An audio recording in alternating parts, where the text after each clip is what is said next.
Have you ever noticed how some words just feel powerful? Words about guiding or creating, even taking control? Well, today we're going to go on a little linguistic detective mission. We're going to uncover a single hidden leader, a Latin root that is secretly steering a huge part of our vocabulary every single day. The Roman philosopher Seneca. This guy knew a thing or two about leadership. This quote is just perfect. It totally captures the two sides of being led. You can either go along willingly or you get dragged. It's such a powerful, dramatic idea, and it really sets the stage for everything we're about to dig into. So yeah, this whole concept of leading and guiding, it feels universal, right? But where do the actual words we use come from? Well, to find that answer, we got to go back in time, way back, right to the heart of the Roman Empire. See, in ancient Rome, leadership wasn't just some abstract idea. It was a person. It was the dux. And this wasn't a philosopher or some politician. No, this was a title with some serious life or death responsibility attached to it. I mean, just look at how high the stakes were. The dux was the military commander who literally went first.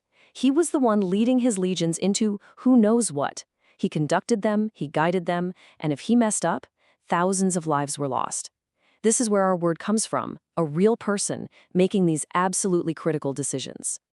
And this brings us to the core of our whole explainer. The title dux comes from the Latin verb ducere, which means simply to lead. This right here is our hidden leader. The root has two main forms, duc and duct, and trust me, both of them are about to unlock a whole world of words for us. Okay, so the whole idea of leading didn't just stay on the battlefield. Of course not. It grew, it expanded, moving from the physical act of leading soldiers to something more abstract, the act of leading thoughts and ideas. And how they did it was so simple, but so powerful. They just added prefixes, these little directional words right onto the root. And just like that, they could create a whole family of new meanings. To lead out, to lead inward, to lead forward. See how it works? Each prefix is like a command, telling the root exactly where to lead the meaning. Okay, let's just pause on this one for a second, because it's just beautiful. For the Romans, to educate wasn't about stuffing information into somebody's head. Nope. It was to lead out the wisdom they believed was already in there, just waiting for a guide. It totally reframes how you think about teaching, right? So we've seen how powerful that duc form is, but now it's time for a little plot twist, because this root has another identity, a slightly different spelling that opens up a whole new can of worms, or words. Now, this new form comes straight from Latin grammar itself. Don't worry, it's not complicated. The past tense of to lead was ductus, so English just borrowed that form, and that's how we get our second variation, duct. Still means to lead, but you're going to find it in a whole different family of words. And here are some perfect examples. To conduct an orchestra is to lead all those musicians together. To abduct someone, that's the sinister version, is to lead them away by force. And then you've got the aqueduct, which might just be the most literal example of them all. That last one, aqueduct, is so cool. It's actually two Latin roots teaming up. You have aqua for water and our root, duct, for lead.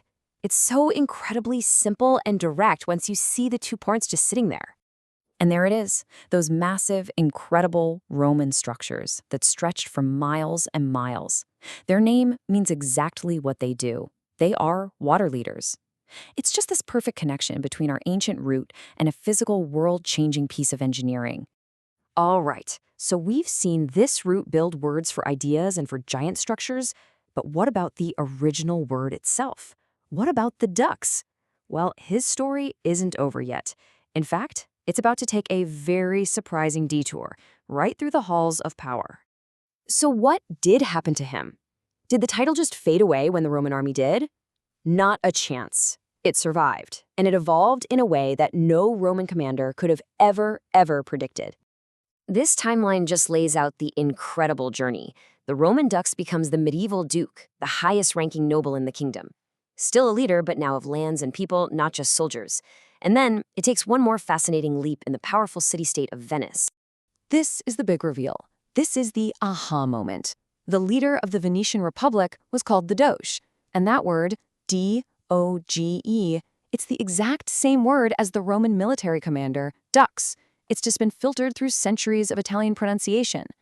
A direct, unbroken line from the battlefield all the way to the palace. How amazing is that? So, after this whole journey through battles and philosophy and politics, let's bring it all back home. Back to the words that you and I use every single day, probably without even thinking about it. So here's the whole story in 4 simple steps. It starts with a person, the dukes. His job gives us a root that lets us lead ideas, like in the word educate.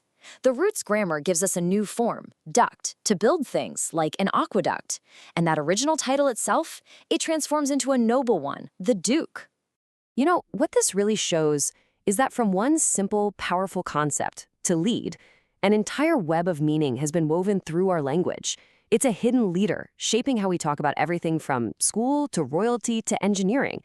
Every time you produce something, or introduce a friend, or deduce a fact, you're channeling that ancient Roman dux. You're using the language of leadership.